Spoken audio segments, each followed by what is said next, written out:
Assalamualaikum warahmatullahi wabarakatuh. Alhamdulillah, puji syukur kita panjatkan kehadirat Allah Subhanahu wa taala yang mana oleh Allah telah memberikan kepada kita nikmat yang begitu banyak sehingga kita dapat berkumpul di ruang yang sangat berbahagia ini dalam rangka video kedua. Dan tak lupa pula salawat dan salam kita hantarkan kepada baginda kita Nabi besar Muhammad sallallahu alaihi wasallam yang telah membawa kita dari alam kebodohan kepada alam yang penuh dengan ilmu pengetahuan. Baik ibu-ibu, apa kabar hari ini? Sehat? Saya lihat nih ibu-ibu kurang bersemangat nih hari ini. Ya. Jadi ibu-ibu coba bangun dulu. Coba bangun semua nih ibu-ibu. Siap? Kita akan main sebuah permainan yang namanya es bringking. Coba siapa yang bisa pimpin nih? Nggak bisa ya? Ya udah. Kalau nggak bisa ibu-ibu lihat ikuti ya yang saya bilang ya. Kami datang untuk hadir dan bersemangat.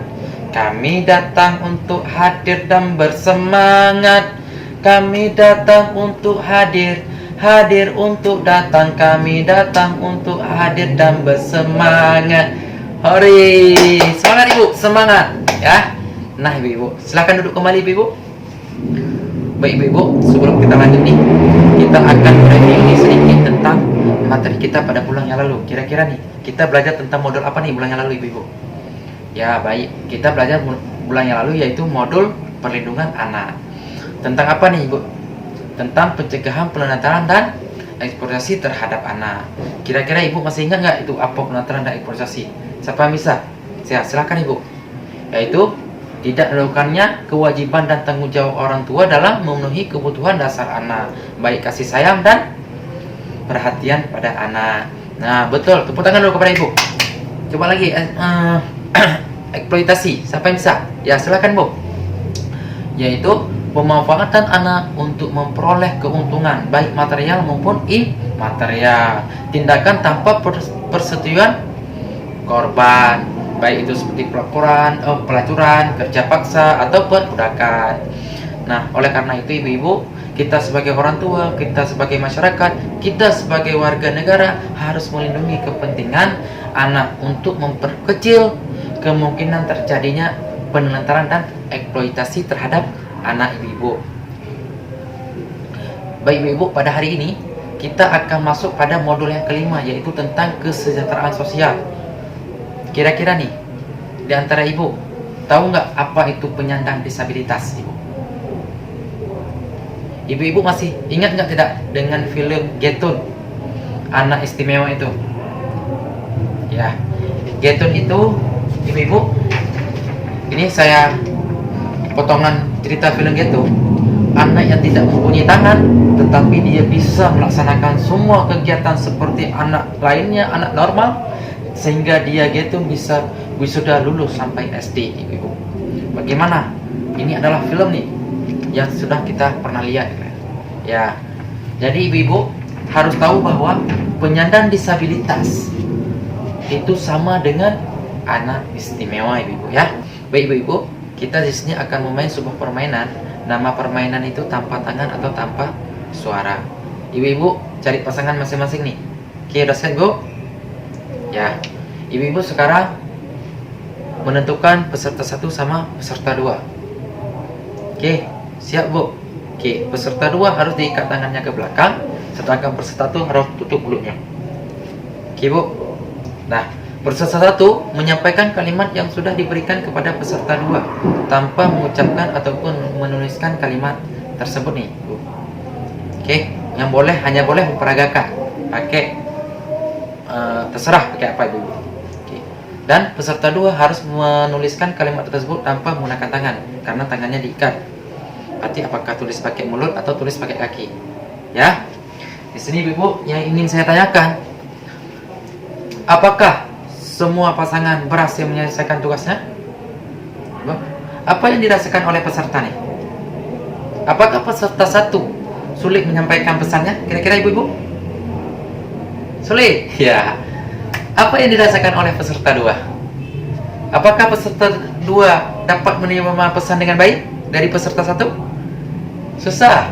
Ya. Jadi ibu-ibu, ini adalah pesan yang disampaikan tadi adalah saya lapar mau makan.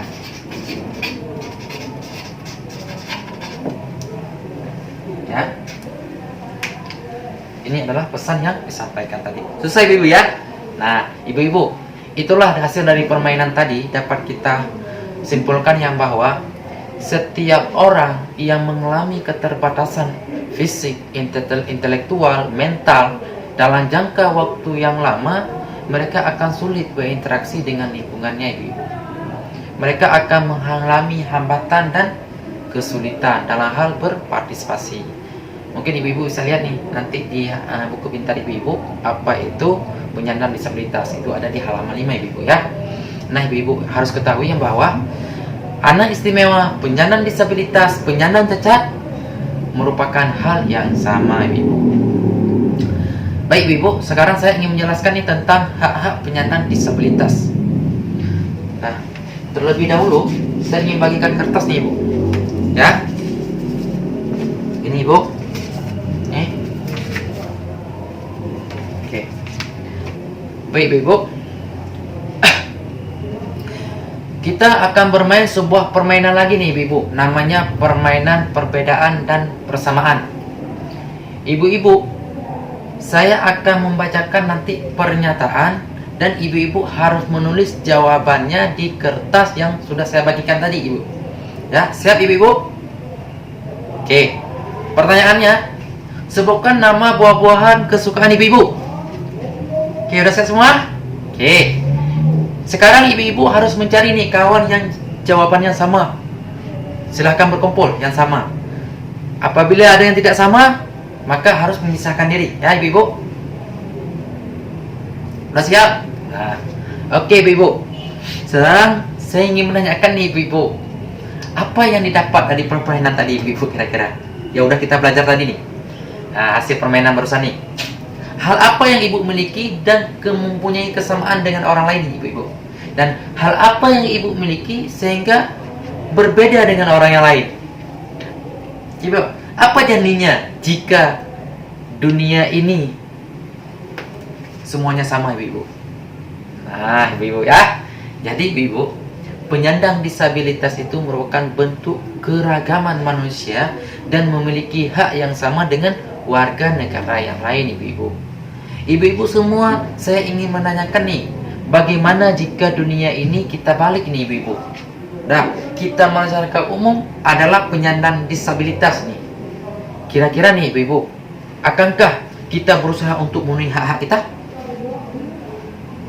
Oke, ini harus kita pikirkan bersama-sama ibu-ibu ya. Dan apa saja yang berhak didapatkan oleh penyandang disabilitas dalam kehidupan sehari-hari, ibu-ibu?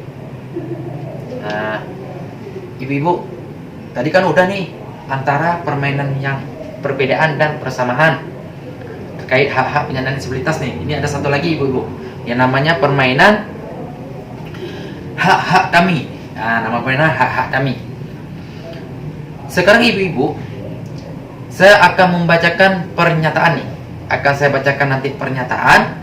Ibu-ibu, apabila menurut ibu-ibu betul, maka ibu-ibu harus mengangkat tangan sebelah kanan. Apabila menurut ibu-ibu salah, maka orang ibu-ibu harus mengangkat tangan sebelah kiri. Ngerti ibu kan? Paham kan? Oke, paham. Ini pernyataannya saya bacakan ibu-ibu ya. Oke. Anak disabilitas tidak perlu sekolah karena akan kesulitan ketika belajar di sekolah. Betul atau salah ibu-ibu? Betul atau salah? Ya. Kenapa ibu yang paling belakang nih angkat tangan kanan? Kenapa? Kenapa betul? Ya. Ibu Aminah kenapa angkat tangan kiri? Iya. Oke. Nanti kita lihat nih Bu jawabannya sama-sama ya. Satu lagi nih saya tanyakan. Anak tunawicara perlu sering diajak bicara nggak Ibu kira-kira? Siapa? Iya. Oke Bu. Nah ibu-ibu, di sini ibu-ibu kan udah mengetahui nih mana yang betul, mana yang salah, mana yang hak, mana yang bukan, kan? Jadi penyandang disabilitas mempunyai hak, Bu. Mungkin ibu-ibu bisa melihat ke depan ini ada hak-hak penyandang disabilitas di tingkat 2 ibu-ibu. Ya, ini haknya adalah hak untuk hidup, bebas dari cercaan, mendapat perlindungan, mendapat bantuan hukum, bersekolah, bekerja, dan lain-lain. Mungkin nanti ibu-ibu bisa melihat di buku pintar ibu-ibu, ada di halaman 5 ibu-ibu. Apakah di sekitar ibu-ibu ada disabilitas? Tidak ada? Ada nggak ibu? Oh, nggak ada. Oke. Oh, yang di belakang ada ya?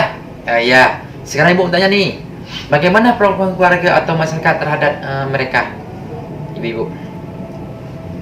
Ya, betul seperti ibu katakan yang bahwa penyandang disabilitas juga memiliki hak yang sama dengan warga negara yang lain. Kita semua mempunyai kewajiban agar hak-hak penyandang disabilitas terpenuhi. Ibu-ibu ya. Jadi ibu-ibu, yang harus ibu-ibu ingat sebelum kita tutup akhiri pertemuan ini pada hari ini, maka satu hal yang ingin saya tegaskan yang bahwa penyandang disabilitas harus diperlakukan sama, tidak boleh diskriminasi atau dikucilkan, karena mereka juga mempunyai hak-hak seperti kita juga ibu-ibu ya. Nah ibu-ibu, ada yang ingin bertanya nih sebelum kita tutup pertemuan kita pada hari ini? Tidak ada? Nah, kalau emang tidak ada, kita cukupkan sampai di sini dulu. Untuk bulan depan kita akan berjumpa kembali di rumah Ibu Siti ya. Mungkin hanya ini saja yang dapat saya sampaikan materi kita pada hari ini tentang penyandang disabilitas. Lebih dan kurang saya mohon maaf. Wabillahi taufik walhidayah. Assalamualaikum warahmatullahi wabarakatuh.